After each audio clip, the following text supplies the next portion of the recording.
कोणी करी पक्ष तोही त्याशी समतुल्य भुकासाठी पावे दुःखाचा विभाग पूर्वराशी लाग निरैदंडी ऐके राजा नकरी दंड दरिया लंड दुष्टाशी तुका म्हणे त्याचे अन्न मद्यपानाचे समान भुकासाठी पावे दुःखाचा विभाग पूर्वजाशी लाग निरैदंडी जगद्गुरु तुकोबाराय या अभंगामधून अशा व्यक्तीची संगती केल्यानंतर आपल्याला काय नुकसान होतं त्याचं वर्णन तुकोबारायांनी अभंगामधून केलेलं आहे.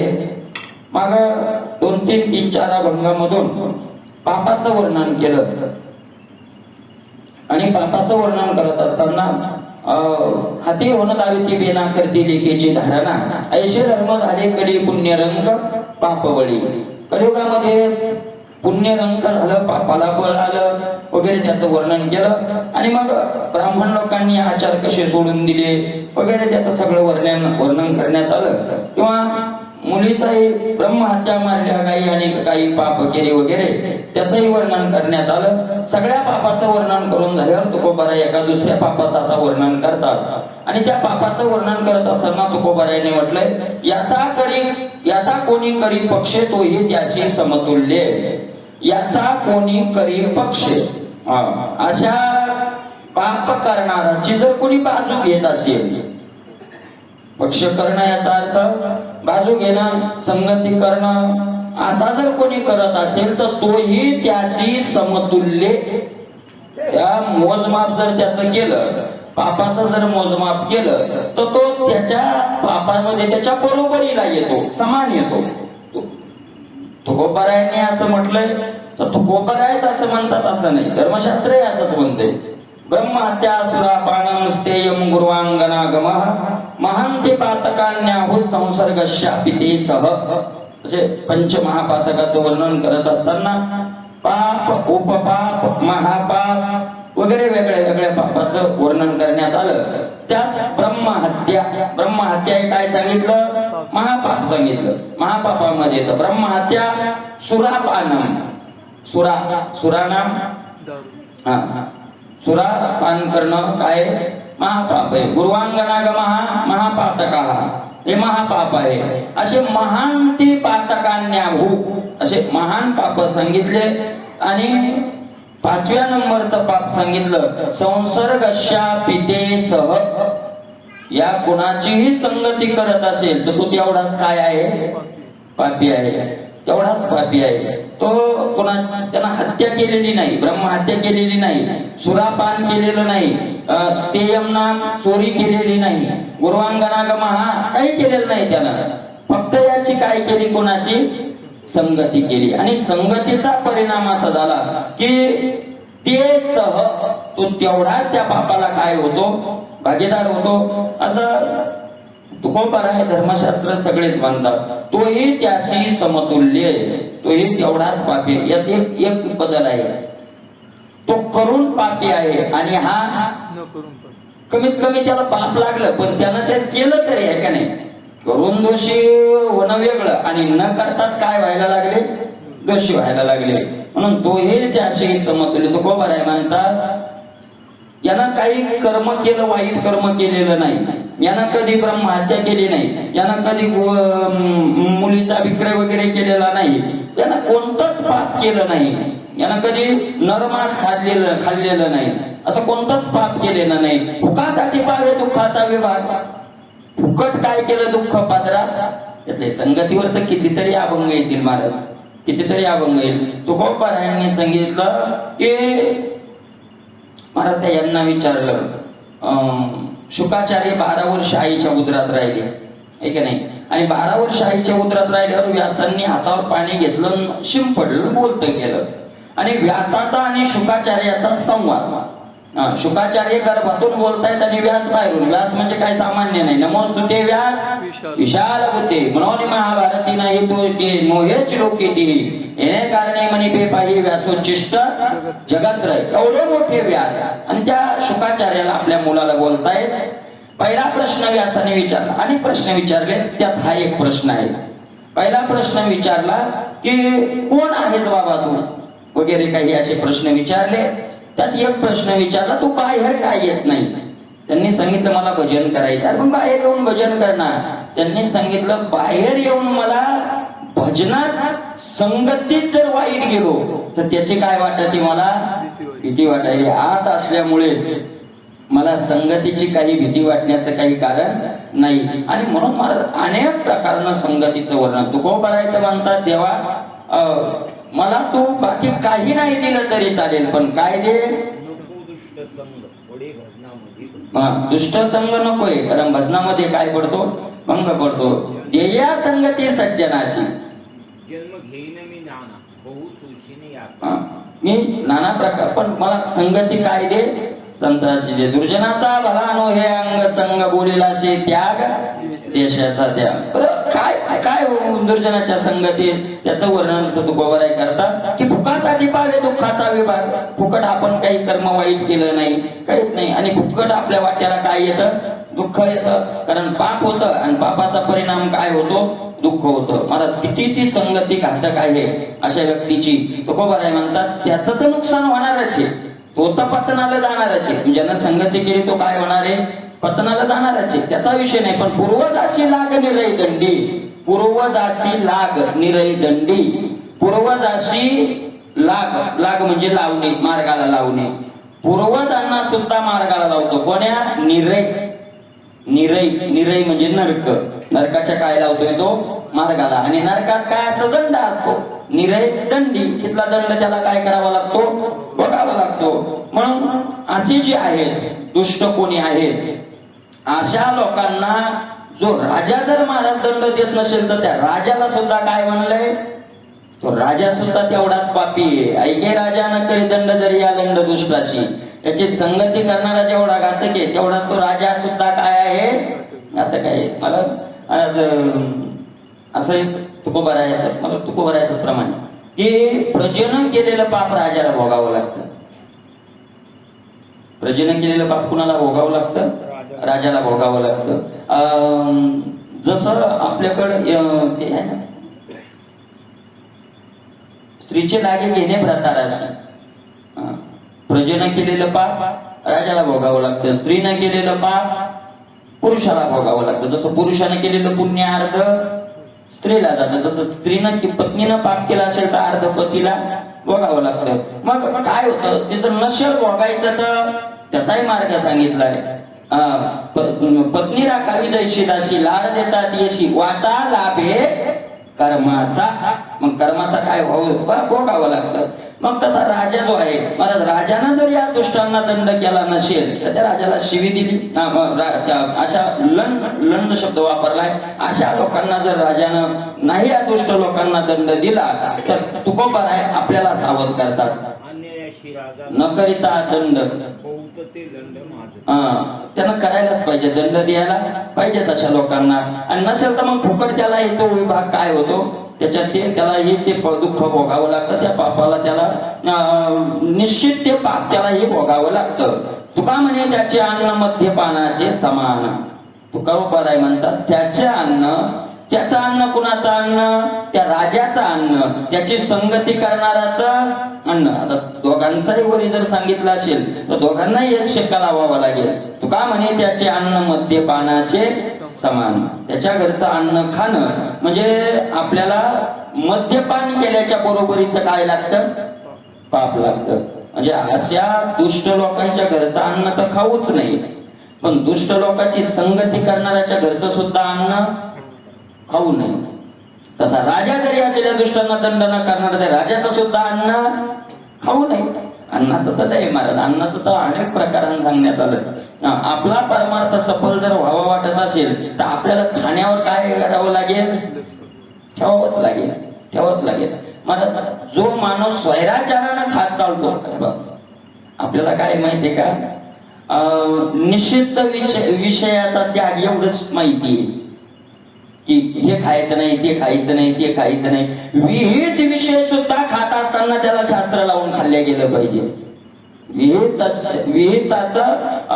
विहित विषय जरी असतील पण त्या विहित विषय सुद्धा स्वैराचारानं भोगल्यानं चालत नाही.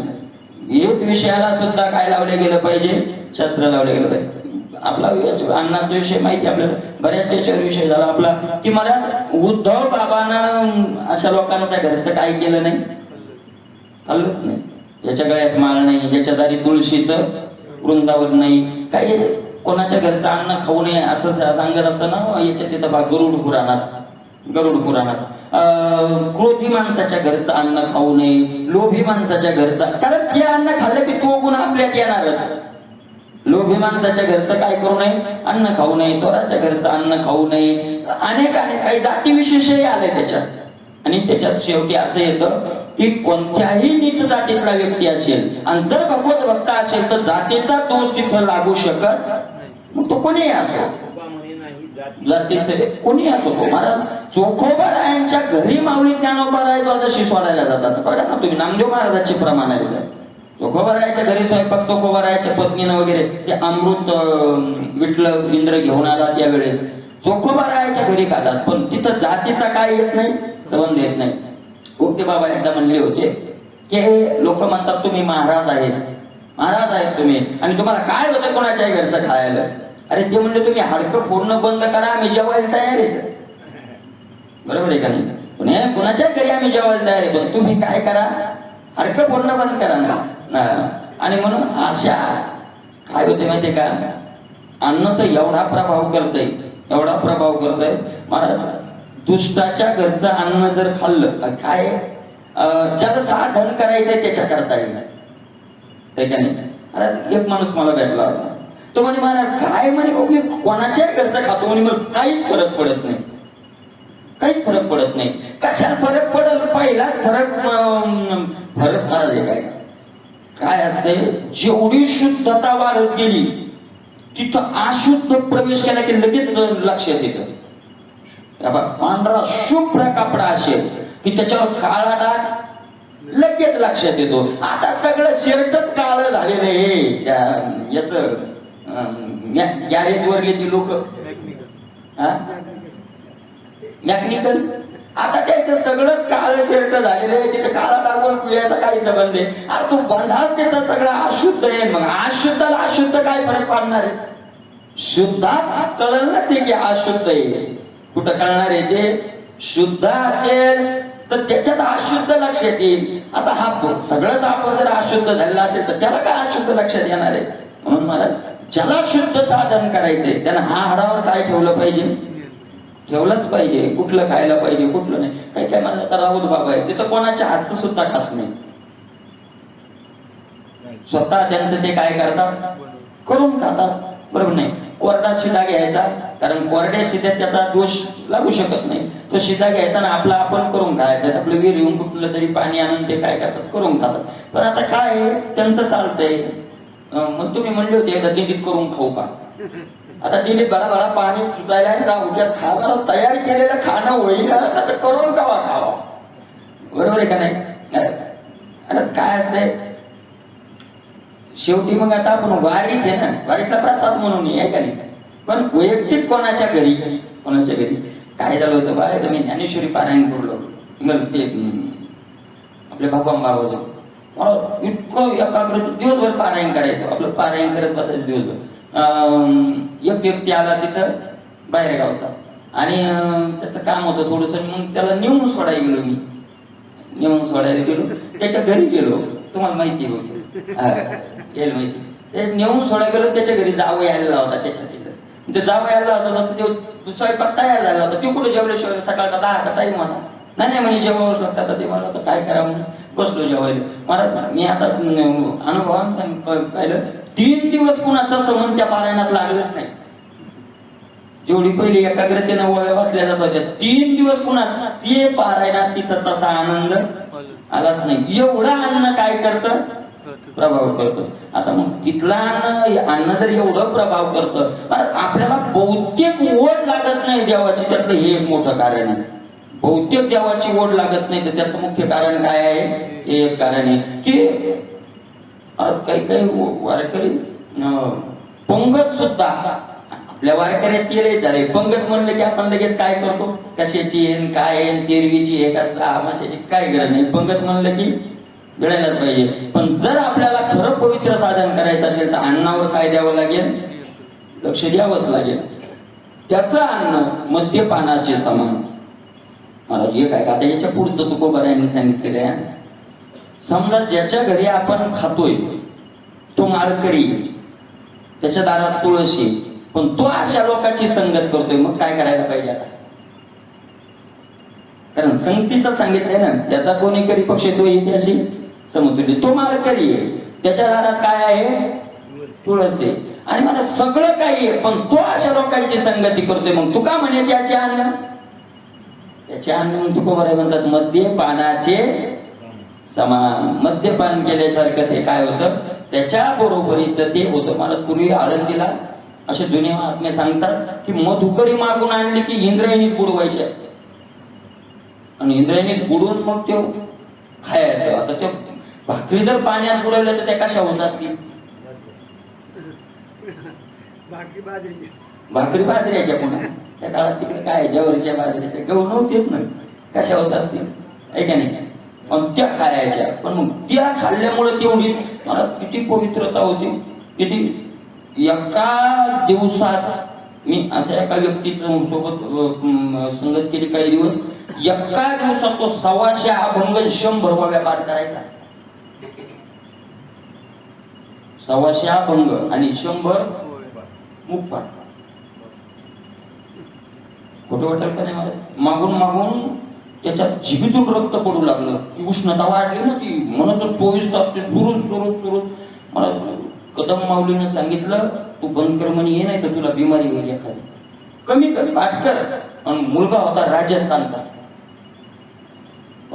मुलगा, पण योग कष्ट महात्मा, याचा अर्थ योग कष्ट. त्याने अगोदर ते साधन केलेलंच आहे, पण मला तेवढ्या पवित्रतेत राहायला. राजस्थान तिकडून तो आला, तो वगैरे घरून त्याला वडिलांना मारलं, तो आला, योगायोग आळंदीत आला, ते झालं त्याचं ते सगळं, ती मोठा कथा होती. पण हे एवढं पाठ व्हायचं, मला जे का आपण पाठ होत नाही दिवसभर वाचणं. एक आपण काय पाठ होणं, मला किती पाठ होणं सोपी गोष्ट आहे का? अरे तुम्हाला एक म्हणतो, पवित्रता जर ठेवली आपण अन्नाची आणि पवित्रता ठेवून जर पारायण केलं ना, तर पारायणातच पाठ होत जाते. काही वेगळं पाठ करायची गरज नाही, वेगळं पाठ करायचीच गरज नाही. की मुद्दा म्हणून पाठ करायची नाही, नुसतं वाचत राहिलं तरी ते आपोआप माग काय होत जातं, पाठ होत जातं आपोआप. कारण ती बुद्धीची एवढी पवित्र होती की त्याची ग्रहण शक्ती काय होती, त्या बुद्धीची वाढत जाते. आणि दुसरं एक आहे महाराज, जर अन्न पवित्र खाल्लं आणि पारायणाला बसलं, जर पवित्रता ठेवून जर पारायणाला बसलं, तर दुसरा कोणताच विषय मधात विक्षेप नावाचा दोष येत नाही, येणारच नाही विक्षेप. एकाग्र इतकी एकाग्रता येते की जर कोणा आवाज दिला तर म्हणून दबतो काय, असं वेगळं काहीतरी झालं का काय, इतकी एकाग्रता येते. पण जेवढी एकाग्रता, जर अन्न पवित्रता नाही खाल्ल्यात गेलं तर मग वाचन तर चालू आहे, पण मनात काहीतरी विचार कितीतरी मग मधात. आणि दुसरे विचार मी त्याविषयी सांगितलं होतं की बोलता असं म्हणलं होतं की एखादा माणूस पारायण करायला आणि पारायण करत असताना त्याचं स्पष्टीकरण नव्हतं दिलं. त्याचं स्पष्टीकरण हेच आहे की पारायण करताना एखादा पारायण चालू आहे आणि पारायण करताना जर बायकुल म्हणला, असं बोललो होतो दिवशी, बायकुल म्हणला ते पाहुण्याची पत्रिका आली होती ती आहे का रे, ते लबाडीचं पारायण असं म्हणलो होतो मी. पण त्याचं स्पष्टीकरण असं कशावरून लबाडीचं आहे, तर कोणताही विषय मला कोणताही आपण बोलतो, पारायण करताना आपण जर बोललो तर ते एकदम येत नाही. 10वीचा अभंग तरी जाण्याच्या अगोदर तो विषय बुद्धीत घुमलेला असतो, बरोबर आहे का नाही? तो वाचन तर चालू आहे, पण पत्रिकेचं चिंतन 10वीचा अभंग तरी आधी झाल्याशिवाय ती विचारण्याची क्रिया घडली. आवडे ते वृत्ती किरीटी आधी मनोनीची उठी, मग ते वाचा दिठी कराशी. आवडे अगोदर मनात येतं आणि मनात घोळतो तो विषय, आणि मग तो विषय जेवढा वेळ घोळला तेवढ्या वेळेस ते अभंग कुठे गेले,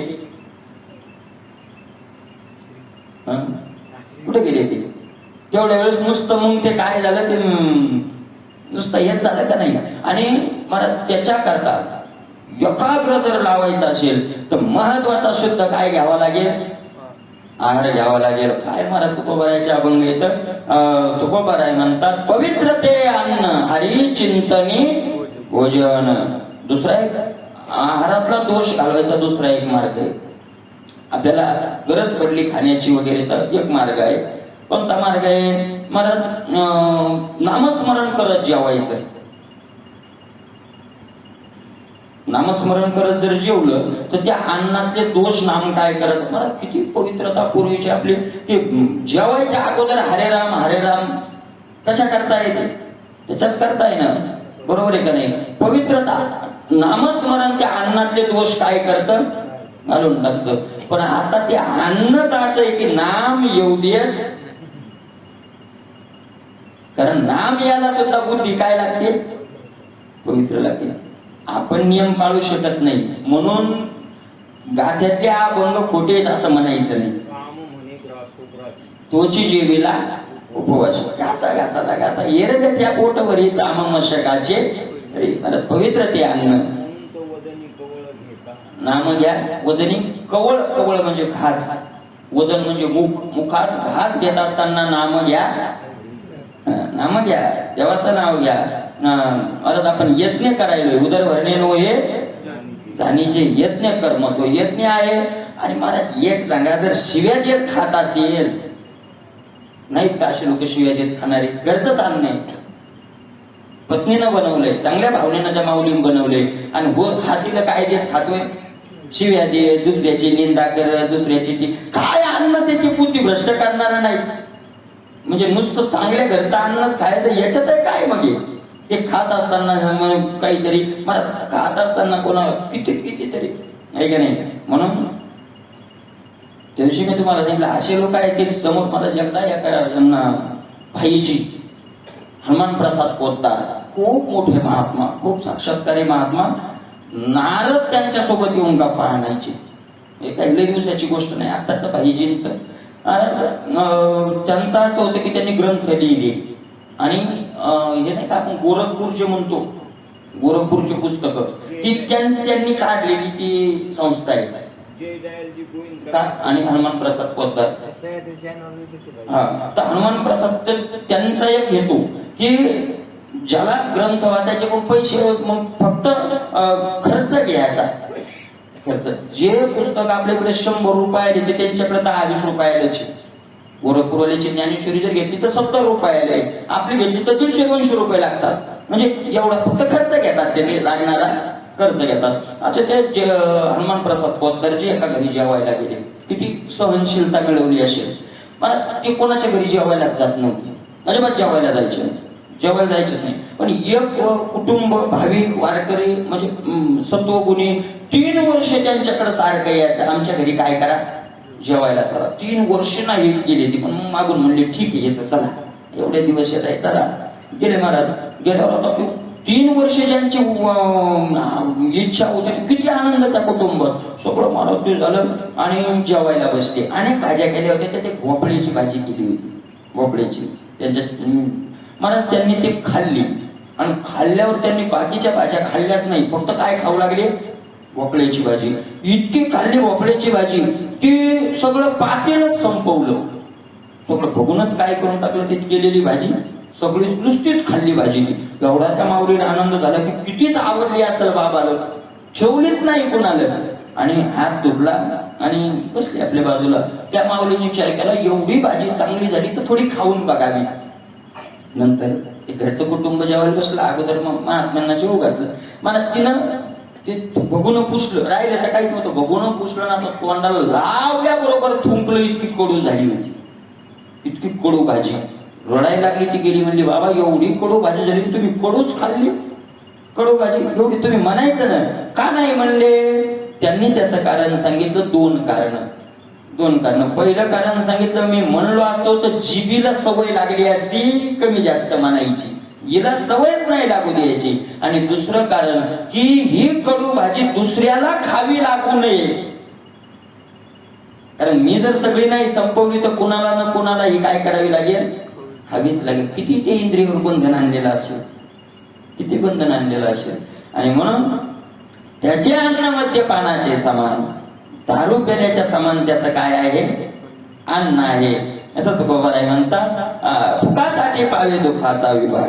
आणि काही न करता फुकट तो त्याचा काय होतो, हिस्सेदार होतो त्या पापाचा. आणि मग मला तोच एकटा नाही तर त्याच्या पूर्वजांना सुद्धा नरकाला जावं लागतं असं तुकोबाराय म्हणतात. त्याच्यानंतर तुकोबारायांनी पुढच्या अभंगात असेच काही लोक संसारात तर आहेत पण परमार्थ करून सुद्धा असे काही लोक आहेत की करतात परमार्थ, दिसतात परमार्थ करताना आणि आहेत तेवढेच पापी. दिसतात परमार्थ करताना दिसतात परमार्थ पण आहेत तेवढेच पापी. तुकोबाराय म्हणतात मी त्यातला नाही. तुकोबारायांनी स्वतः अशा आपल्या मला स्वतःविषयी स्पष्टीकरण या अभंगात दिलंय. मी तसा नाही. कसे आहेत काही लोक, मला तुका म्हणे त्याच्या अन्न मध्ये पानाचे समान. मला तर वाटतं हा शिक्का पुढच्या अभंगाला लावता येतो का काय काय मी कदाचित, कारण पुढच्या अभंगाचा शिक्का आणि या अभंगाचा शिक्का बरोबर समानार्थी आहे. म्हणून या अभंगाचा शिक्का पुढच्या अभंगाला लावता येऊ शकतो. कोणता अभंग आहे पुढचा? कपट काही एक नेणे भुलवायाचे लोक. मी असा आहे तुकोबाराय म्हणतात मला कपट जमत नाही. कोणतं कपट? लोक भुलवायचं कपट जमत नाही. कपट काही नेणे मला ते कपट जमत नाही. की बहुतेक करून परमार्थात माणसं कपट करतात. कपट कशाला म्हणतात? कपट कशाला म्हणतात? दाखवायचं एक आणि आतले विचार असतात त्याला कपट म्हणतात. काय त्यानं आमच्याशी कपट केलं? व्यवहारात माणसं म्हणतात ना, काय कपट केलं? अहो तो बघा ना किती मला गोड गोड बोलला आणि धोका दिला. त्यानं अहो तू कस काय बसला? बसत नव्हतो पण त्यानं काय केलं? कपट केलं. कपट म्हणजे दाखवलं एक आणि केलं एक. असं जे करतात ते तुकोबाराय म्हणतात ते मला जमत नाही. मी जसा आहे तसा आहे. कपट करायचं आपल्याला जमत नाही. आणि बहुतेक करून आता संसारिकापेक्षा जास्त कपटपणा कोण करायला लागले? परमार्थी करायला लागले. उघड उघड मारायचं उघड उघड. लोकांनी आपल्या कपट, परमार्थातलं कपट कोणते? लोकांनी आपल्याला मानावं याच्याकरता आपला दाखवलेला दांभिकपणा हेच काय आहे? कपट आहे. बरोबर आहे. लोकांनी आपल्याला काय करावं? मानावं. मला जसं आहे तसं स्पष्टीकरण देणं म्हणजे त्याला खूप हिंमत लागते. बरोबर आहे का नाही? आपण जेवढे दोषी आहोत तेवढं स्पष्टीकरण द्यायला त्याला काय लागते? हिंमत. तेवढं काय असतं? लोक ज्यांना साधन केलं, जो वैराग्यवान आहे, जो ज्ञानी आहे, जो भक्त आहे, जो नामधारक आहे, सहजच समाज त्याला मानायला लागतो. सहज लोक मानायला लागतात. एखादा महाराज सतत भजन करत राहतात त्याला लोक काय करतात? मानतात. पण वैराग्यवानाला लोक काय करतात? देवदुरी आहे. बरोबर आहे का नाही? वैराग्यवानाला लोक सुद्धा काय करतात? मानतात. ज्ञानी महात्मा असेल तर लोक त्याला काय करतात? मानतात. आता मग ज्ञान मिळवायचं, वैराग्यवान व्हायचं, नामधारक व्हायचं, त्या काय गोष्टी मला ते काय सोपे खेळ आहेत का? ज्ञान मिळवणं एवढं सोपं आहे? सोपं आहे का? एवढं सोपं आहे का? मला ज्ञान मिळवणं एवढं सोपं नाही. वैराग्य धारण करणं एवढं सोपं आहे का? विषयाला लात मारून वैराग्य धारण करणं एवढं सोपं आहे का? एवढं सोपं नाही. नामस्मरण करणं तरी एवढं सोपं नाही. आणि मग ते केल्याशिवाय तर लोक मानत नाही. ते केल्याशिवाय तर लोक मानणार नाही. म्हणून काय मधला मार्ग काढला. मधला मार्ग कोणता? ज्ञानी व्हायचं नाही, ज्ञानाचा आव आणायचा. वैराग्यवान व्हायचं नाही, वैराग्याचा आव आणायचा. नामधारक व्हायचं नाही, नामधारक असल्याचा आव आणायचा. आणि कशा करता? लोकांनी आपल्याला काय करावं? मानावं. आणि लोकांनी आपल्याला मानावं असं आपल्या जवळची योग्यता नसताना दाखवलेला दांभिकपणा त्याचंच नाव कपट. तुकोबाराय म्हणतात लोक भुलवायच्या. कशा करता ते कपट करतोय? लोक भुलवायला. बरोबर आहे का? आणि मग पोलीसवाल्यानं धरून नेल्यावर मग म्हणतो तो साधू तसे झाले. साधू तसे नाही झाले रे, त्यांना साधूचा वेश घेतला होता. मग आपले डोळे कधी उघडतात? बरं म्हणजे एक लक्षातच ठेवा महाराज, माणूस कसा आहे, मी ते नेहमी सांगतो का तुम्ही डोक्यात घ्या, माणूस कशा वृत्तीचा आहे हे समाजाने विचारूच नका. माणूस कसा आहे हे जर खरं विचारायचं असेल तर कोणाला विचारायचं? समाजाला नका विचारू, गावालाही नका विचारू. कारण बाहेर दाखवत असताना कोणी सज्जनपणा दाखवतो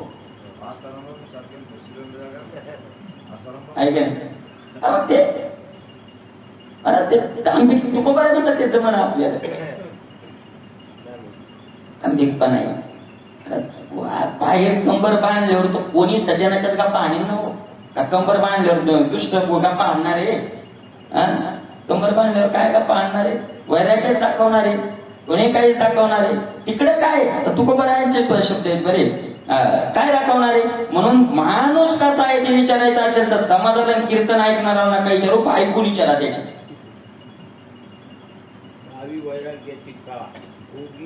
विषयाचा सोहळा.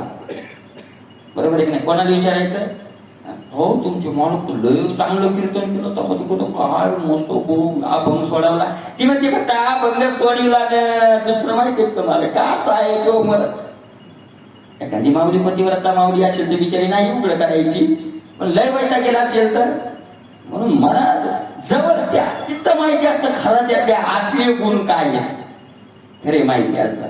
किती मला हे काय स्पष्ट आपला कमीपणा उघड करायचा, त्याला जर केला स्पष्ट उघडपणा नाही मानायचे लोक, दुसरं काय होणार आहे? लोक नाही मानायचे, पण मला स्पष्ट आपला उघडपणा जर कमी केला तर आपला तो दोष तर निघून जाईल का नाही? न मानेतो येईल काय?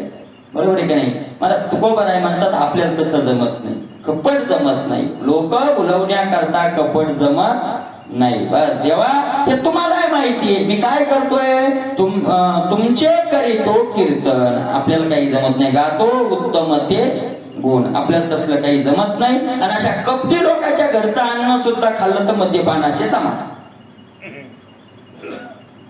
कपटी लोकांच्या घरचं अन्न सुद्धा खाल्लं तर काय? मद्यपानाचे समान. दावून येणे जडीबुटी चमत्कार उठाउठी. तुकोबा आपल्याला काय काय जमत नाही त्याच्या अभंगात सांगितले, हे आपल्याला जमायचं नाही. तुकोबा म्हणतात काय? जडीबुटी दावून येणे. जडीबुटी माहिती आपल्याला, चमत्कार. चमत्कार दाखवणं, हातात कागद घेतला की त्याचे पैसे करणं, काहीतरी वेगळं करणं, असे चमत्कार तरी कशा करता लोकांनी आपल्याला काय करावं? मानावं. लोकांनी आपल्याला मानावं. याच्या करता ते चमत्कार केले जातात का नाही? दावून येणे जडीबुटी. मला चमत्काराला नमस्कार लवकर होतो का? लोकांना साधू कसा पाहिजे? काहीतरी काय केलं त्याला आपलं भविष्य सांगितलं, मागचं सांगितलं, पुढचं सांगितलं, किंवा तो एखादा शब्द बोलला तर तो खरा झाला नसेल. मला खरे संत आहे का त्यांना कळत नाही असं नाही, पण ते कळून सुद्धा त्याच्या मागे गेले नाही, कारण त्यांना लौकिक करायचं नाही, लौकिकपणा दाखवायचा नाही. तुकोबा म्हणतात दावून येणे जडीबुटी. जडीबुटी दावून येणे. तुकोबारायला चमत्कार जमत नव्हते असं आहे. माऊली ज्ञानोबारायांनी रेडा बोलवला, भिंत चालवली की गरज पडलं म्हणून, लोकांनी मानावं म्हणून नाही. त्यावेळेला त्या प्रसंगाला त्याची काय पडली? गरज पडली. गरज होती त्यावेळेला. ते समोर प्रसंग आला तेवढ्या पुरतं ते आपण ते चमत्कार पुढे झाला तो, पण चमत्कार लोकांनी मानावं म्हणून केलेली नाही. खरा चमत्कार आहे माऊली ज्ञानोबारायांचा 16व्या वर्षी ज्ञानेश्वरी लिहिणं. हा खरा ज्ञानोबारायांचा चमत्कार आहे. खरा चमत्कार तुकोबारायांचा गाथा आहे. हे चमत्कार खरे येत. ते चमत्कार काय? ते काय संतांचे खरे काय नाही, चमत्कार नाही. गरज पडली त्या प्रसंगाला तसं ते भिंत नसती चालवली तर चांगदेवाचा अहंकार गेलाच नसता. चांगदेवाचा अहम घालवण्याकरता ती क्रिया आहे फक्त, बस. ते काय लोकांनी मानावं म्हणून केलेली क्रिया नाही, त्याचा काही माऊलींनी संबंध नाही. तुकोबारायांनी जरी काही दाखवलं असेल आपल्याला तर त्या प्रसंगाला ती गरज असेल ना. मला तुकोबारायांनी 11 बंधन वगैरे ते नारळ दिलं ज्ञानोबारायाची आज्ञा म्हणून, चमत्कार म्हणून नाही. फक्त ज्ञानोबारायांची काय होती? पहिलं तर तुकोबाराय म्हटले काय ज्ञानेश्वरी उणे जे पाठविले धरणे माऊली तुमच्या जवळ काय कमी होतो तुम्ही माझ्याकडे पाठवलं, काय काय करता येत नव्हतं तुम्हाला, तुम्ही पाठवलंय म्हणून आता तुमची आज्ञा म्हणून सेवके करावे सांगितले, तेवढं मात्र मी करायला लागलो. दावून येणे जडीबुटी दाखवता येत नाही तुकोबाराय म्हणतात. चमत्कार उठाउठी तात्काळ चमत्कार करणं आपल्याला जमत नाही. पुन्हा नाही शिष्य शाखा सांगू चित लोका, आपल्याला काही शिष्य नाही. कशाला शिष्य? आयाचित लोका सांगू. आयाचित वृत्ती. आयाचित शब्दाचा अर्थ आहे प्रारब्धानं जेवढं मिळेल त्याच्यात भागवणं, याचं नाव काय आहे? आयाचित. जसं ज्या प्रसंगाला जे मिळालं, जसं मिळालं तसं तिथलं आपलं हेच राहणं, याला काय म्हणतात? आयाचित वृत्ती. मग आता काय आहे, त्याची आयाचित वृत्ती असो का नसो, पण शिष्य महाराज हे जे लोक आहेत नाही, यांच्याकडे काही शिष्य असतात आणि ते शिष्य लोकांना असं बाबाचे चमत्कार सांगतात. एका गावात असं झालं, एका गावात असं झालं. त्या दिवशीच मला ते माऊली ते म्हणून लागले, म्हणे बाबा तुम्ही असं शिकायला पाहिजे हो महाराज, काय म्हणे असं शिकायला पाहिजे होतं म्हणे की छो म्हणलं की झालं पाहिजे म्हणे, लय मजा आली असती म्हणे. अरे म्हणलं शिकायचंच काम नाही, तुम्ही फक्त लोकांना सांगा की महाराजांनी कोणाला कोणा असं म्हणलं त्याचं तसं झालं, त्याचं लोक म्हणायला खरंय खरंय. आणि शिष्य मंडळी त्याचं काय वाढवत राहतात महत्व. शिष्य तरी का वाढवतात? शिष्य त्याचं का वाढवतात? कारण त्याचं वाढवल्याशिवाय शिष्याची मजा होत नाही ना. त्याचं वाढवलं त्याच्याकरता नाही, पण त्याचं वाढवलं की शिष्यांचे काय होत जाते, मग आनंद येत जातो. बरोबर आहे का नाही? म्हणून मला काही शिष्य नाही तुकोबाराय म्हणतात. नाही ऐका रे मला करायचं एक आणि सांगायचं एक. तुकोबारायचा आताच एक मग अशी अभंग वाचला बर का. तुकोबारायांनी अभंग असं म्हटलंय, याच्यावर आलाय तो, आता योग आलाय तो.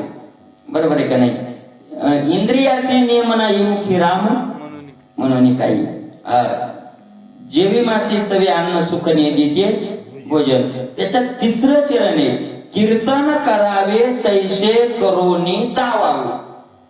कीर्तन करण्यात तुकोबारायचा विरोध नाही, कीर्तन करावे, पण जसं कीर्तन करावे तैसे करोनी दावावे. तैसे करोनी दावावे. काय जोर काढतो महाराज कीर्तनात आम्ही तुमच्यावर, देवा देवा देवा तुमच्यावर, म्हणजे ऐकणाऱ्या लोकांवर.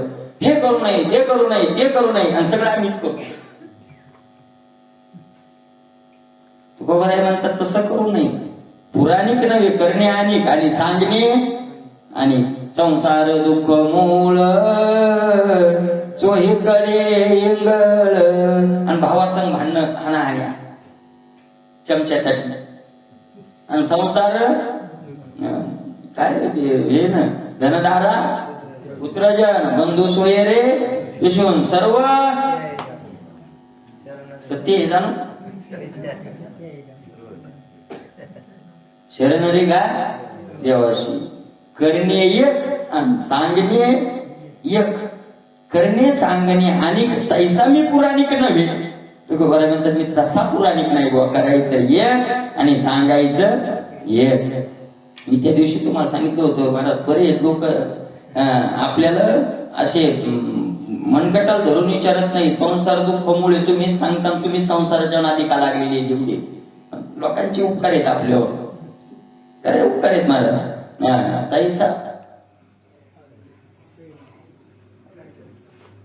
तैसा पुराणिक नव्हे. मी तसला काय नाही, पुराणिक नाही की करायचं एक आणि सांगायचं एक, असाही पुराणिक नाही. नाही झालं तर बनदी उदो मनोनी आनंदी. बनदी जाळत नाही.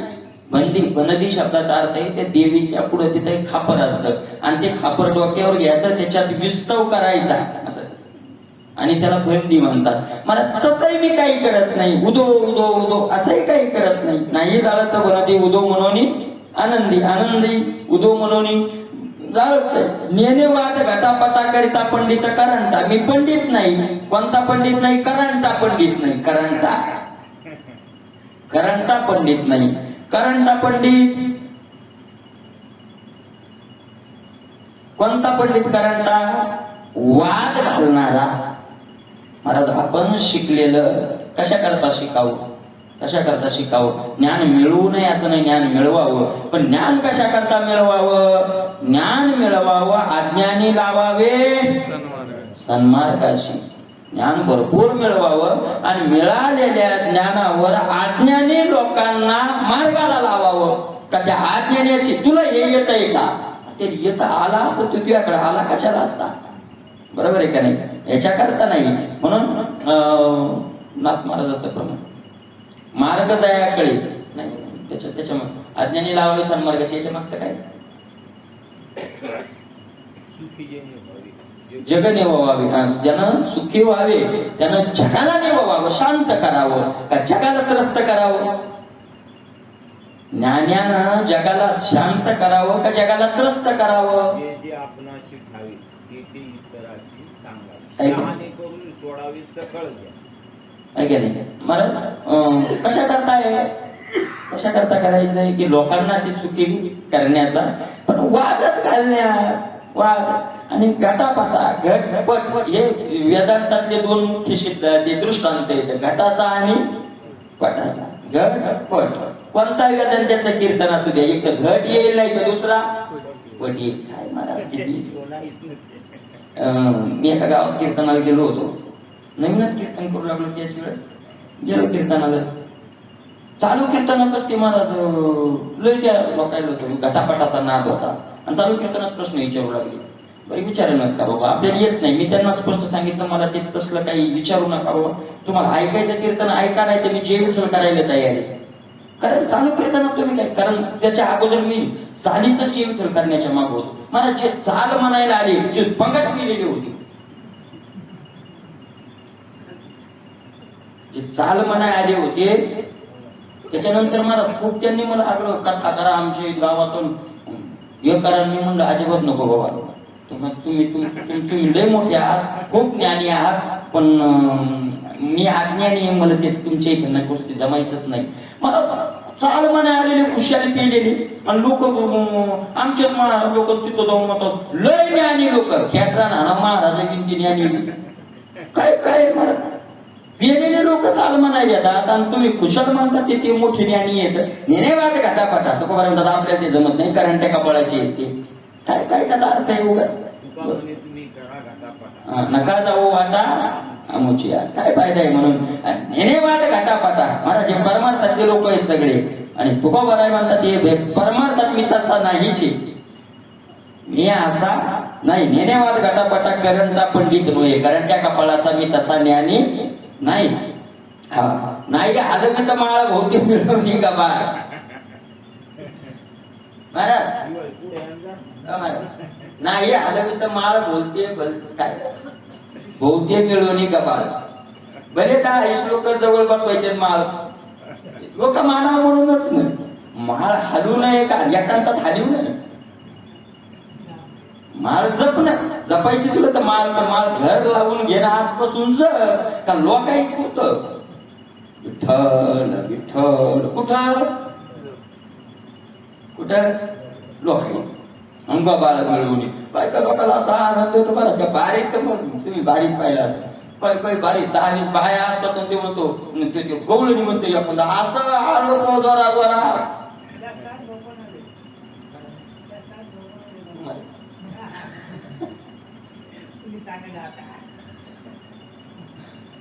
जे मोठ्या मोठ्यानं आरडणार म्हणजे दुसऱ्याला एक त्रास आणि ते भोवते मिळवून कपाळ मिळवून.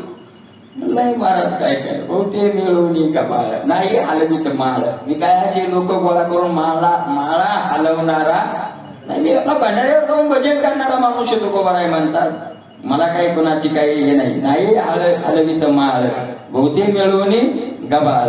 आगमीचे नेणे पुढे स्तंभन मोहन उच्चाटन. आगम म्हणजे ते जादूटोणा वगैरे ते तसलंय काय आपल्याला जमत नाही. नेणे ते तर आपल्याला कळतच नाही. स्तंभन पुढे म्हणजे खोट. स्तंभन मोहन स्तंभन म्हणजे मंत्र म्हणला की स्तंभन एक नावाची क्रिया आहे. पुढचा जाग्यावर स्तब्ध झाला पाहिजे, तर हलता सुद्धा येणार नाही. स्तंभन मोहन म्हणजे मोहनी घालणे. मोहन ते जमत नाही आपल्याला. उच्चाटन म्हणजे उखडणे. पहिल्यांदा सांगायचे ना मोठं मारली काय झालं नाही झालं सांग त्याच्या जीवनातूनच त्याचा उच्चाटन करणे उकळून टाकणे ते आपल्याला काही जमत नाही. मग काय करता तुकोबा आहे तुम्हाला हे जमत नाही ते जमत नाही ते जमत नाही तुम्हाला जमत तरी काय आपल्याला एकच जमत काय तुमचे करीतो कीर्तन.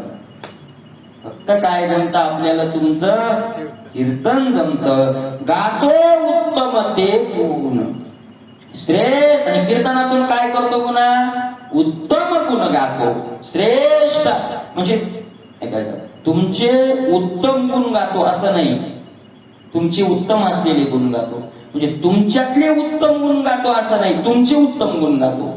नाही तर मग तुमच्यातले उत्तम म्हणल्यावर काही कनिष्ठ देवाचे गुण येतील काही कनिष्ठ आणि काही श्रेष्ठ तर त्यातले श्रेष्ठ श्रेष्ठ गुण गातो असं नाही. तर तुमचे कोणतेही गुण काय आहेत श्रेष्ठच आहेत आणि जेवढे तुमचे गुण आहेत तेवढे काय करत राहतो मग मी कीर्तनातून गात राहतो गातो उत्तम ते गुण नोहे त्याच्या ऐसा तुका निरयवासी पिसा त्याच्या ऐसा नोहे मी त्यांच्यासारखा नाही. कुणासारखा वरही सांगितलेलं त्या लोकांसारखा मी नाही त्याच्यासारखा नाही. महाराज ऐका आता तुकोबा इथं सांगताय तुका निरयवासी पिसा मी त्याच्या ऐसा निरयवासी नोहे. महाराज किती किती मोठा सिद्धांत तुकोबा सांगतात की कपटी माणूस असेल परमार्थातल्या सांगताय कपटी माणूस असेल एखादा मठपती असेल मठपती असून त्याचे नियम त्यानं पाळले नाही बरोबर आहे का नाही. लोकांनी मानावं म्हणून मोठे मोठे देवाची पूजा करणारा देवाचा गबाळ गोळा करणारा असेल किंवा एक करतोय एक सांगतोय असा पुराणिक असेल घटापटा करणारा पंडित असेल बहुतेक लोक गोळा करून माळा जपणारा असेल त्या सगळ्यांना तुकोबा म्हणतात नरकाला जावं लागतं. निरयवासी त्यांना कुठं जावं लागतं नरकाला जावं लागतं. तुम्हाला आपल्या आत जी क्रिया नाही आणि लोकांनी मानावं आपण तसे नसून कोणती क्रिया करा आपण तसे नसून लोकांनी मानावं असं दाखवण्यासाठी जीव लबाडपणा केला जातो तो लबाडपणा नरकाला नेणारा जातो. लोकांनी मानावं याच्याकरता परमार्थात केलेला लबाडपणा तो आपल्याला कुठं नेतो नरकाला नेतो. मग ते कोणतंही साधन करा कोणतं साधन लोकांनी मानायसाठी नसतंच साधन भगवत प्राप्तीसाठी असतं बरोबर आहे का. लोक मानले काय आणि न मानलं काय मान्याने काय महाराज कोणी त्याचा उद्धार होणार नाही. आणि असे कितीतरी महात्मे कितीतरी लोक आहेत की इतकं साधन करतात त्यांना कोणीच मानत नाही. का मानत नाही कारण ते असे जडीबुटी दावून येणे जडीबुटी नाही व्यताळ प्रसन्न बरोबर आहे का नाही शिष्य शाखा कोणी मानत नाही. आणि ते बिचारे काय करत राहतात जपमाळ आंतरिक साधन करत राहतात महाराज असं. आणि इतके असे काही काही साधक येतात लोक जिथं मानायला लागले ती जागा सोडून देतात. लोक मानायला लागले की लगेच काय करतात ती जागा सोडून देतात निघून जातात. मला गाडगे महाराज असंच होतं लोक जमले आणि करायचे कुठून निघून जायचे कसे तिथे तर लोकांनाही काय लागायचं नाही कीर्तन करायचे. कीर्तन झालं की लोकांचा गोंधळ होतो तर गेले निघून दुसऱ्या गावाला रात्रीच पडायचे राहणार. लोक मानतील अशा ठिकाणी थांबायचे नाही. पहिली तर ती क्रियाच अशी करणार की लोकांनी आपल्याला मानूच नाही. पिशेपणा मिरवी आवडीने पिशेपणा वेळेपणा मिरवतील लोकांनी मानू नये. आणि एवढे करून लोक मानायला लागले तर ती जागा काय करतील सोडून असे साधे घेतं. जिथं चांगलं खायला मिळालं तिथं पुन्हा जाणार नाही जिथं लोक मानतात तिथं पुन्हा जाणार नाहीत. आपलं तर असं आहे जिथं मानतात तिथं जास्त आपण जातो आहे नाही म्हणजे इतके जास्त जातो की मग ते मानणं काय करतात आपल्याला सोडून देतात. मानाचं एक असेल म्हणून महाराज असं जर मानासाठी कोणी करत असेल तर तुकोबा म्हणतात 100% त्याला कुठं जावं लागतं नरकाला. मी तसा नरकाला जाणारा नाही. हे निरयवासी तुका हे निरयवासी दोन्हीकडे लावा. ते निरयाला जाणार हे आणि तुका निरयवासी नोहे मी तुकोबा म्हणतात नरकाला जाणारा नाही. साधन करत असताना महाराज त्या साधकाची दृष्टी एक आणि एक भगवत प्राप्तीवर असावी. आपल्याला काय करायचंय, भगवंत प्रसन्न करून घ्यायचा आहे, याच्याकरता ती असावी. महाराज शबरीला किती लोक मानत होते हो? शबरीला किती लोक मानत होते? कोण मानत होतं महाराज? कोणी? उलट ऐका, शबरी मातेचं जीवन कसं गेलं माहितीये महाराज? शबरी माता म्हणजे एका भिल्लाची मुलगी. लग्न ठरलं, विवाह ठरला, लग्न ठरलं आणि लग्न ठरल्यावर उद्याचं लग्न नवरी म्हणून सजवलंय शबरी माता. भिल्लाचा राजा होता तो मोठा आणि जंगलात राहणारे. मला सगळं हळद लागली, सगळं झालं आणि आदल्या दिवशी संध्याकाळी 100 बकरं दारात बांधले, बोकडी 100 बोकडे. शबरीनं बापाला विचारलं, म्हणे हे कशा करता बांधली? त्यांनी सांगितलं, बाई उद्या तुझं लग्न आहे आणि उद्या तुझ्या लग्नात या 100 बकराचा काय द्यायचा आहे? बळी द्यायचा आहे. शबरी मातेने विचार केला, एका जीवासाठी 100 जीव कापायचे, याच्यापेक्षा मला इथं माझं लग्न न झालेलं.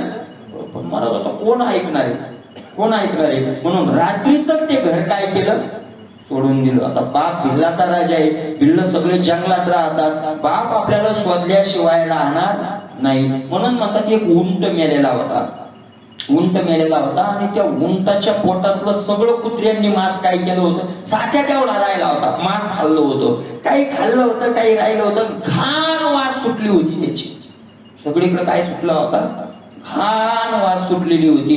1 महिना शबरी माता त्या उंटाच्या पोटात राहिली. कशामुळं? की या वासानं इथं कोणी शोधायला येणार नाही. 1 महिना त्या वासात कसं राहिली असेल तिथे? त्या उंटाच्या पोटात कशी राहिली असेल ती माऊली? आणि फक्त भजन, भगवंताचं नामस्मरण.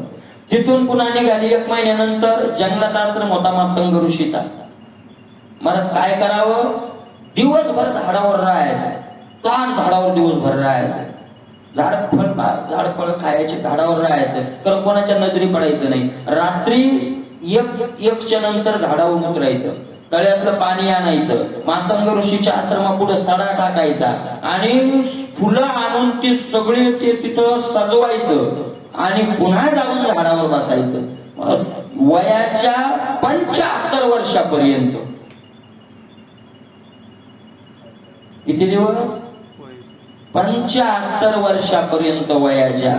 एक दिवस आता 75च्या पुढे वय गेलंय, शरीर क्षीण झालं, झाडाच्या खाली उतरली, सडा टाकला, तळ्यातलं पाणी आणलं, सडा टाकला, थोडी ताप आलेला होता आणि शक्तीहीन झाल्यामुळं झाडावर चढता नाही आलं. आणि झाडावर चढताना आल्यामुळं मात्र महाराज तिथं खालीच राहिली. आणि मग त्या मातंग ऋषीच्या शिष्याने मला 75 वर्ष मिळ नाही लागू त्याला, सडा कोण टाकायले आणि फुलं कोण आणून टाकते, शेवा किती केली असेल, मिळ नाही लागू दिला. मग त्या शिष्याने पाहिलं तर तळ्यातलं पाणी आणलं वगैरे. त्यावेळेस महाराज ते शिष्य म्हणले, महाराज आता सगळा हे झालं, एका अमंगल स्त्रीने आपल्या तळ्यात काय केलंय, पाणी वगैरे टाकलंय. मातंग ऋषीच्या लक्षात महात्मा होते. मातंग ऋषी पाहिलं, चला म्हणजे तळ्यात महाराज तळे सोडून लाल रक्तासारखं तळ झालेलं, लाल रक्तासारखं झालं. शिष्य म्हणले, लाल का झालं? या अमंगल स्त्रीनं त्याला स्पर्श केला म्हणून ते लाल झालं. मातंग ऋषीने शिष्य बसवले, म्हणजे आपल्याला तळ्याचं पाणी तर शुद्ध करावं लागेल, कारण पियाला आपल्याला एकाच तळ्याचं पाणी, इथलंच पाणी आहे, स्नानाला वगैरे पाणी कुठून आणणार आपण, पाणी शुद्ध करावं लागेल. म्हणजे काय करावं आता? मग मातंग ऋषीने सांगितलं, या माऊलीचे पाय धुवा ते पाणी तळ्यात टाका.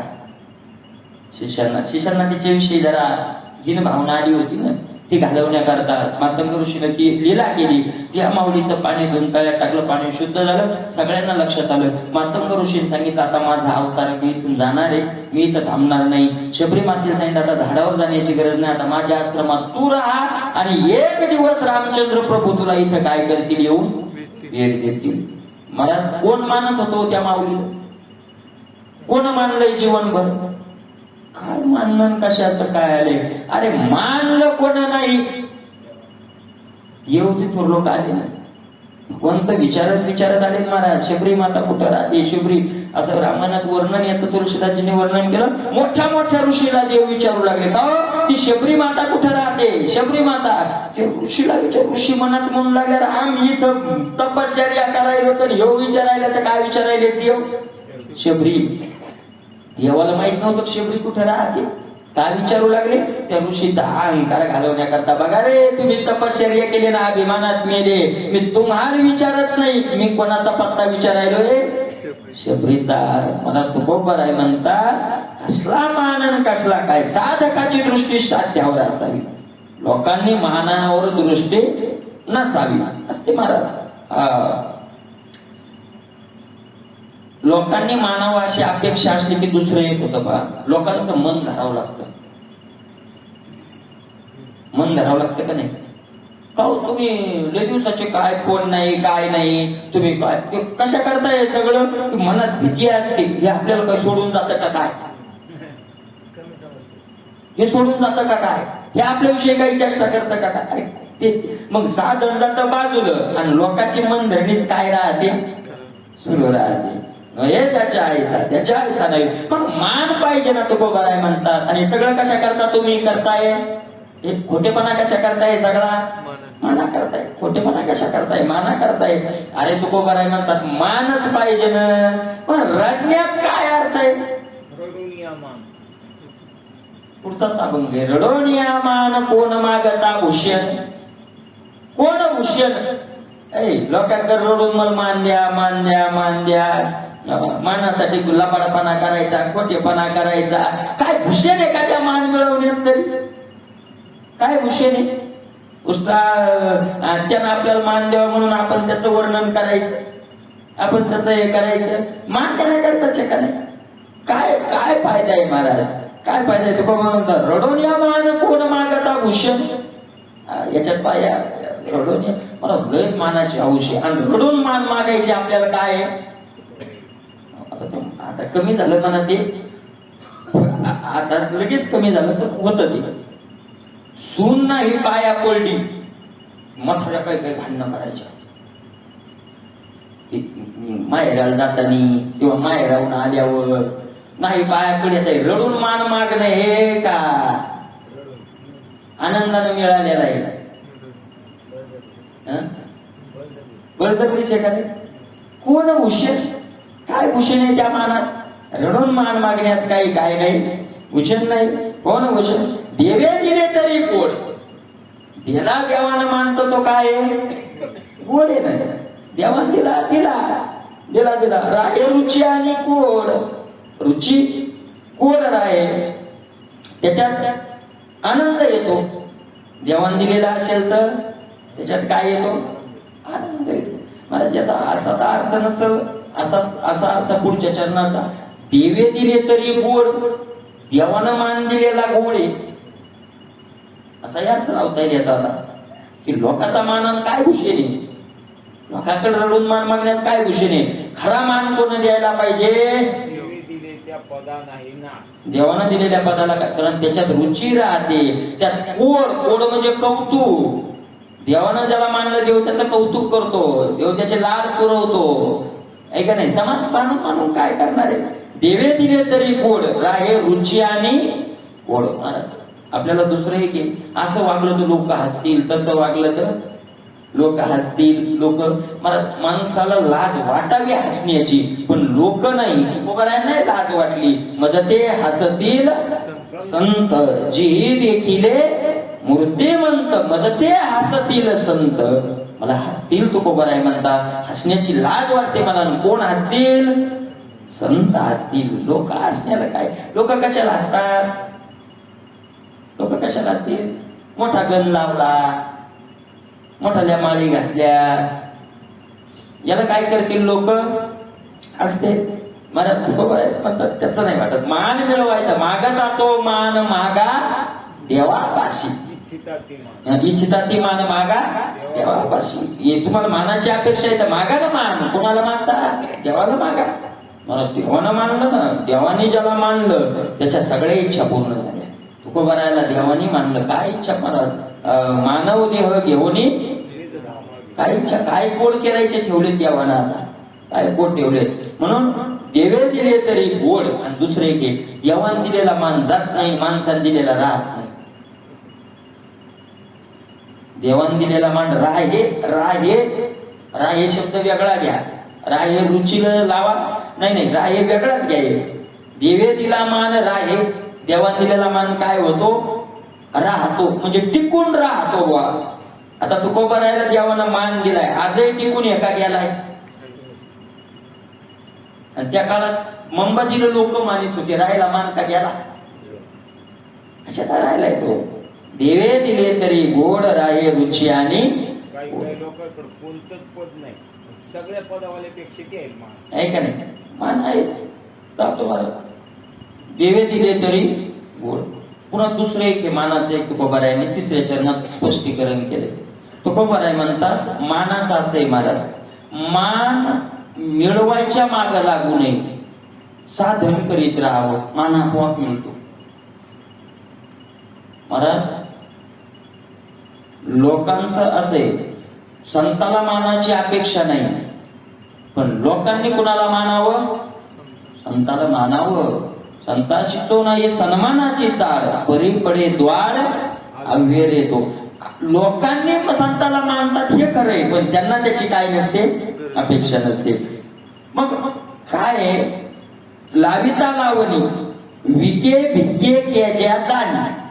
बरोबर आहे का नाही? लाविता लावणी विके भिके केज्या दानी.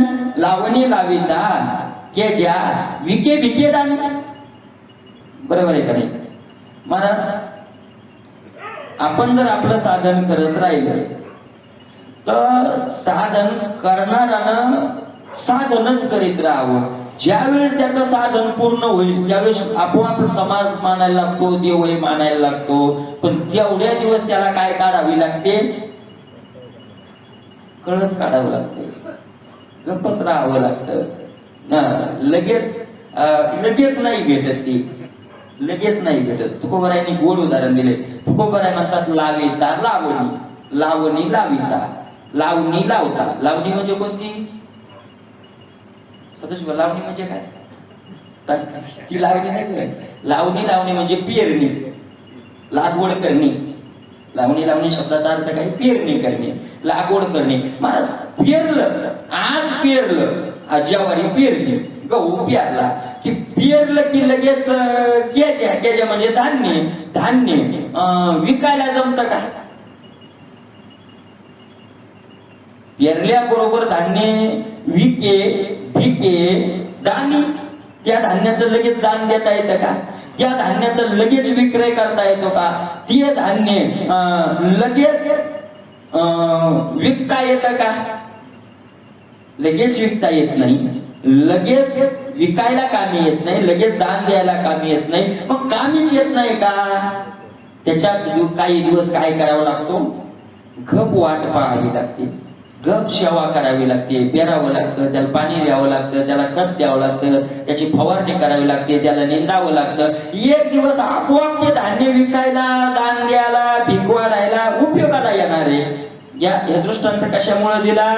कारण साधन करणाऱ्याला लगेच साधनाला लागला की लगेच मान नसतोय मिळत. मिळत नाही असं नाही, पण लगेच नाही मिळत. त्याच्याकरता काय? त्याला परिपक्वता येऊ द्यावी लागते, आणि परिपक्वता आली की मग आपोआप मिळत. तुका शेवटच्या चरणात तुकोबारायांचा तुका म्हणे धीरा विन काहीसा होतो हिरा. हिरा होत नाही असं नाही, पण धीरा विन काहीसा होय. धैर्य धारण केल्याशिवाय हिरा खरा हिरा ठरत नाही. काय करावं लागतं त्याला? त्याला हिरा ठेविता ऐरणी वाचे मारिता जो गणी, गणे मारिता जो वाचे तो खरा हिरा. नाही तर मग करणीचा होय सुरात सहन करावं लागतं, धैर्य धरावं लागतं. आणि असं धैर्य ज्यानं धरलं, मला तुकोबाराय म्हणतात त्याला ते एक दिवस काय होतं? पद मिळतं. मला ज्ञानोबाराय असतील, तुकोबाराय असतील, त्यांना का सुरुवातीलाच मान मिळाला का? अवमान सहन करावा लागला, अवमान. आणि एक दिवस असा आला की सगळं विश्व त्यांना काय करायला लागलं? आले फळ तेव्हा राहिले पिकून. जरी ते जतन होय ते ठीक, जतन झालं पाहिजे पूर्ण, आहे का नाही? आणि म्हणून तुका म्हणे धीरा विन काहीसा होतो हिरा. म्हणून परमार्थिक साधकाला तुकोबाराय सावध करतात. रडू नका मानासाठी, रडण्याची काही गरज नाही. आपलं धैर्य धरून साधन करत राहा. मला फुलानं सुगंध द्यायला सुरुवात केली की फुलानं फक्त एकच काम करावं, आपला सुगंध तयार करावा. ज्याला जो त्याचा भोगता आहे तो आपोआप तिथं येतो. बरोबर आहे का नाही? त्याला जाय फुल कधी त्या भुंग्याच्या घरी गेलं काही, अरे बघ नाही माझे किती सुगंध आहे, ए यार बघ ना, असं म्हणलं का? काही म्हणण्याचं कारण नाही. तुका म्हणे धीरा विन काहीसा होतो धीरा. कसं काय होणार आहे धीराशिवाय? धैर्यच लागतं. मला परमार्थ करायला तर काय लागतं? धैर्यच लागतं. देवाचा मान मिळवायला भगवंतांना आपल्याला याच्याकरता काय लागतं? धीर तो कारण सहाय्य होतो नारायण. आपलं धैर्य जर कमी असेल तर आपल्याला ते मिळवता येत नाही. मग काय करतात? मानासाठी मधला मार्ग काढतात. धैर्य तर नाही, साधन तर करायचं नाही, तेवढं तर धैर्य नाही. लगेच वाटतं असं की लोकांनी आपल्याला मानावं आणि मग लगेच काय करतात? मोठ्याच्या जवळ जाऊन बसल्यावर लोक मानतील. तुम्हाला माहिती का? मोठ्या कीर्तनकारानं आपलं नाव कीर्तनात घ्यावं असं वाटतं माणसाला. का वाटतं? कारण मोठ्या नाव घेतलं तर लोक काय करतील? अहो आपलं साधं काम नाही. महाराज काय असतं, एखादा महात्मा त्याची क्रिया सहज मध्ये असते सगळ्यांना सारखी, आणि ते सहज मध्ये त्यांच्या पाण्यासारखा प्रवाह ते करून जातात. पण आपल्याला त्याचा काय येतो? अहो तुम्हाला माहित नाही, कधी गेलं की उद्धव बाबा म्हणायचे या, ती कोणालाही म्हणायचे हो. त्यांना सगळे सारखेच.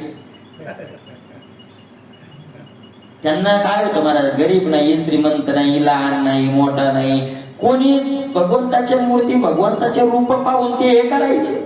बरोबर आहे का नाही? काय त्याच्यात आहे? मग काय करायचं? अशी अपेक्षा करायची की आपल्यापेक्षा श्रेष्ठ आहे का, त्याच्या जवळ जाऊन बसायचं. तो खूप बरं म्हणतात घातक आहे महाराज, घातक आहे. हा बंगले महत्वाचा आहे बरं का, महत्वाचा अभंग आहे. पूज्या एकासनी आसनी आसन, बैसता गमन माते सीते. पूज्या एकासनी आसनी आसन बैसता. पूज्य व्यक्ती, पूज्य शब्दाचा अर्थ काय? जो पूजा करण्याला योग्य आहे, पूजनीय आहे, म्हणजे त्याचीच पूजा करावी इतका तो योग्य आहे. म्हणजे काही माणसं पूजनीय असतात, काही निंदनीय असतात, काही वंदनीय असतात, वगैरे वगैरे. ते असं आले ना. पूजनीय, पूजनीय, पूजनीय शब्दाचा अर्थ पूजा करण्याला तो काय आहे? योग्य आहे. पूजनीयाची पूजा करावी. जो पूजनीय त्याची काय करावी? पूजा करावी. मला तो पूजनीय व्यक्ती पूजा करण्याला सगळे लक्षणं त्याच्यात अशी आहेत की समाजानं त्याची काय करावी? पूजा करावी. असा एखादा पूजनीय व्यक्ती असेल आणि त्या पूजनीय व्यक्ती मोठा व्यक्ती, म्हणजे मोठा म्हणजे श्रीमंत नाही बरं, साधक केलेला सिद्ध झालेला महात्मा आहे, एखादा भगवंताचं भजन करणार आहे, असा पूजनीय व्यक्ती आहे. आणि अशा व्यक्तीच्या आसनावर जर आपण जाऊन बसलो, गादी टाकलेली आहे, गादीवर महात्मा बसलेला आहे, दोन्ही कोण जागा आहे, आणि मग सहज गेला कना कना कना कना पाया पडणं, लगेच बसला आसनावर, काय फरक पडतोय? तुकोबाराय म्हणतात काय? तुकोबाराय म्हणतात बैसता गमन मातेशी. किती मोठं पाप असेल. आपल्या आईशी गमन केल्याचं काय लागतं? पाप लागतो. आपल्यापेक्षा श्रेष्ठ म्हणून ऐका, कीर्तनकाराला आसन का असतं उभं राहायला? कारण तो तिथं पूज्य स्थानावर आहे. महाराज कीर्तनकार जो असतो का त्या गादीवर, त्या कीर्तनकारातला देवापेक्षा श्रेष्ठ येतो. तेवढ्या वेळेपुरता श्रेष्ठ येतो. म्हणून आपल्याला बसायला जेवढं आहे त्याच्यापेक्षा ते आसन काय ठेवतो आपण? 2 इंच का होईना, काय असतं ते? उंच असतं.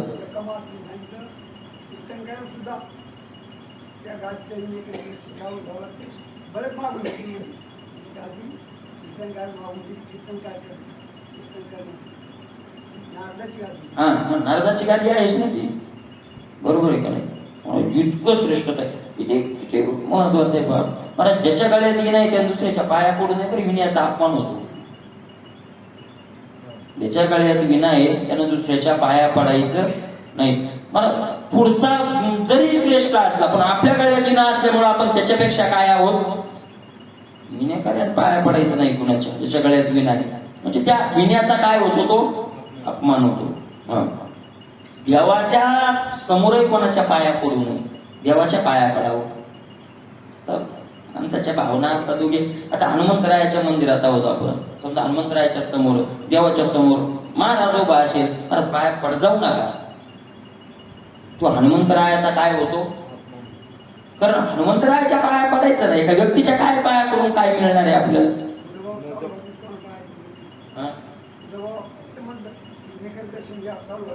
हा ना, बस ना, पाया काय पाया महाराज संत महात्म्याच्या पाया पडायचं असते. उगाच आता आमच्यासारख्याच्या पाया पडून तुम्हाला मिळणार तरी काय. आम्हालाच काही अजून मिळालं नाही, आम्हाला म्हणजे मला काही मिळालं नाही, तुम्हाला कुठं काय मिळणार आहे. बरोबर आहे का नाही. पूज्य व्यक्तीच्या आसनावर जाऊन बसणं, एका आसनावर बैसता गमन मातीशी ते सांगत होते धर्मनीतीचे संकेत, सावधान हित व्हावे तरी. महाराज मी मनान सांगत नाही, तुकोबाराय म्हणतात धर्म शास्त्रानं जी नीती सांगितली त्या नीतीचे संकेत तुमच्या पुढे मी प्रकट करतोय. संकेत म्हणजे काय म्हणतात त्याला आपल्याला. एखाद्याचं जरी हे केलं असेल आपल्याला, आपण ते शास्त्र पाहिलेलं नाही, आपण धर्मशास्त्र पाहिलेलं नाही, म्हणून इशारा संकेत म्हणजे इशारा. हे सांगतो मी तुम्हाला इशारा. कशा महाराज हित व्हावे तरी सावधान. तुम्हाला जर तुमचं हित व्हावं वाटत असेल तर काय राहा, सावध राहा. नसर हित व्हावं वाटत तर मग या कसंही राहिलं तरी अडचण, सावधान राहा. महाराज काय लोक आता आपण एखादा महात्मा बसला असला त्या गादीवर पाय देतो. लई लोक राहतात काही काही उभे. मला काहीच वाटत नाही आपल्याला कशाच आहे का नाही. कारण पाय देतो, काही काही अडचण नाही. सावधान हित व्हावे तरी. आपलं जर हित आपलं जर वाटोळं करून घ्यायचं नसेल तर तुकोबाराय म्हणतात काय राहा, सावधान राहा. सावधान मारा. संतापाशी बहु असावे मर्यादा, फलकटाचा धंदा उरफोडी. संतापाशी बहु मर्यादा असावी. संताजवळ गेलं ना आपल्या मर्यादेत राहायचं. तिथं नाही, तिथं बहु असावी मर्यादा. खूप काय राहायचं, मग तिथं मर्यादेत राहायचं. नाही तर मग संताचा जर अवमान झाला तर मग देवही त्याचं काही चांगलं करू शकत नाही. म्हणून सावधाने संत्या धाया ठाव पूजनाची इच्छा जीवनी जवळचा साम पडाला. अरे संताची याचा असा अर्थ केला, संता ठाव धाया पूजनाची इच्छा, की संताची जिथं पूजा होते त्या ठिकाणी आपली पूजा होण्याची जर इच्छा केली तर आपल्या जीवनात आपणच आपलं भौर्यात पाडून घेतले असं. पण दुसरा एक असा अर्थ करता येईल की संताच्या घरी गेल्यावर संतांनी आपली पूजा करावी. या अपेक्षा असतात महाराज लोकांच्या काहीच्या काही उद्या घेण्या देण्याच्या अपेक्षा असतात. आपल्या भगवान बाबाच्या सप्त्यात एकदा इंदोरीकर महाराजाचं कीर्तन. आता लई लोक महाराज खूप. मी एका गावात भागवत आलो आणि तिथले लोक आले. आता त्या दिवशी म्हणजे सगळा काय असतं करताच होता ना. ते भेटले मला, रामराम. मी रामराम गडबडीत घातला ना पुढंच गेलो. मग ते गावात गेल्यावर त्यांची चर्चा दिली. घ्यायचं नाही आपल्या कोण आपल्या गावात त्या महाराजाला भागवत आलो. त्याच्या गावात गेलो आपण आपल्याला. अरे मला आपल्याला हे पण नाही. आणि ते कीर्तन झालं होतं. कीर्तन झालं, महाराज गाडीत बसले होते आणि महाराजाचं पाकिट राहिलं होतं. मग तिकडे चहा घेणार होते आणि ती गाडी गेली पुढं. आता मी चाललो तिकडे, तो नाही घ्यायचं म्हणजे. मग मी ज्याच्या घरी राज आहे तो माणूस होता. मग त्यानं मला फोन केला, म्हणे महाराज तुम्ही हे करायला पाहिजे होतो. म्हणजे आता भागवत नाही घ्यायचं. मी म्हणलं अशा लोकांची मदत नाही करायची, तुम्ही नको चिंता करू द्यायची. ते जरा बरा माणूस आपल्या जवळचा होता, ते महाराज असं. अरे पण कशा काय अपेक्षा कशाची काय बरं. बरोबर, तुम्ही कीर्तनाला आले, कीर्तन ऐका निघून जा, संपला विषय. बरोबर आहे का नाही. परंतु अशा अपेक्षा असतात. पण सध्या आपल्या सामान्याचं सोडून द्या. पण संतांच्या घरी गेल्यावर म्हणून एखाद्या संताच्या आपण घरी गेलो आणि संताच्या घरी बाबा गेलो तर आम्हाला काही मान नाही, मान संताला मान द्यावा का संताकडून मानाची अपेक्षा ठेवावी? आपल्यासारख्यांनी तुम्ही आम्ही जर उद्धव बाबा नथुराम बाबा असतील अशा लोकांकडे गेलो, म्हणजे असे महात्म्याकडे आपण गेलो तर आपण त्यांना द्यावं का त्यांच्याकडून आपण घेण्याची अपेक्षा ठेवावी? नाही महाराज, काय त्या लोकांना मानाचं ती सवय लागलेली असते.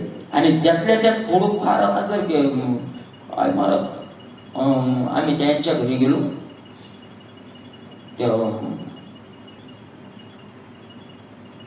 तुकाराम महाराज जेऊरकर, काय महात्म्याचं असतं बघा. तुकाराम महाराज जेऊरकर, मी सोपान महाराज सोबत होते तिकडे कीर्तनाला गेलो होतो, दौंडला महाराजांसोबत मी गेलो होतो. म्हणजे चला तुकाराम बाबाचं दर्शन घेऊन जाऊ. गेलो ती रानात राहत होती, रानात गेलो. मला तुकाराम बाबा म्हणजे या काळात मला आता त्यांच्या गावाजवळचा एक माणूस त्र्यंबक भेटला होता, त्यांनी सांगितलं अरे त्यांचं असं झालं म्हणजे की एकाच दिवशी दोन्हीकडे कीर्तन आणि दोन्ही कीर्तन त्यांनी केली. आता आता आता मला आहेत ते तुकाराम बाबा जेऊरकर, खूप खूप महात्मा. त्यांच्या गेलो घरी आम्ही, मग रानात गेलो तर म्हणले गावात हरिपाठाला जायला, हरिपाठाला जायला म्हणले. मग गावात गेलो आम्ही, गावात गेलो तर मंदिरात हरिपाठ चालू होता, कंबर बांधलेली होती, टाळ होता जवळ, येणं दुसऱ्या माणसाजवळ होता, 9-10 जण अशी उभी होती आणि हरिपाठ म्हणू लागली.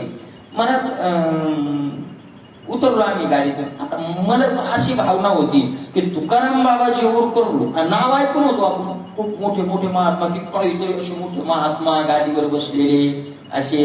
उतरलो आम्ही तिथं गावात गाडीतून, सगळे महाराज गेले कना कना कना, ते पाया पडले त्यांच्या.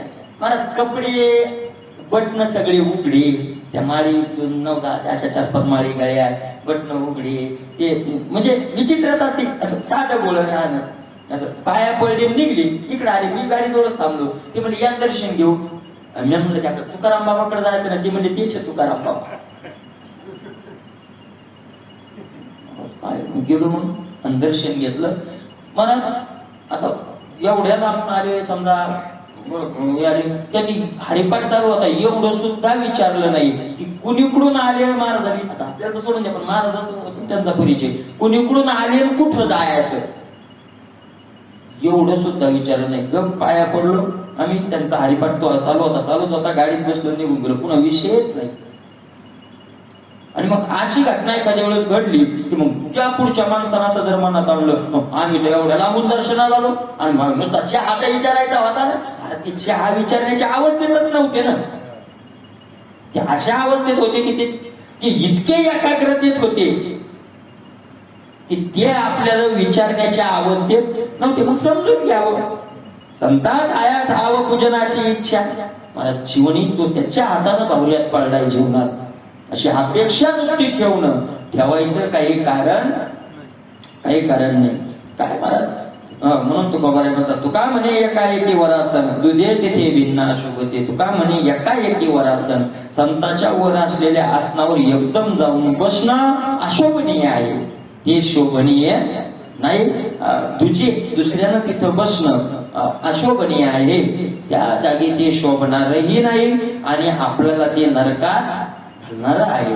म्हणून संताच्या ठिकाणी आपण जर आपलं हित व्हायचं असेल तर सावधान हित व्हावे.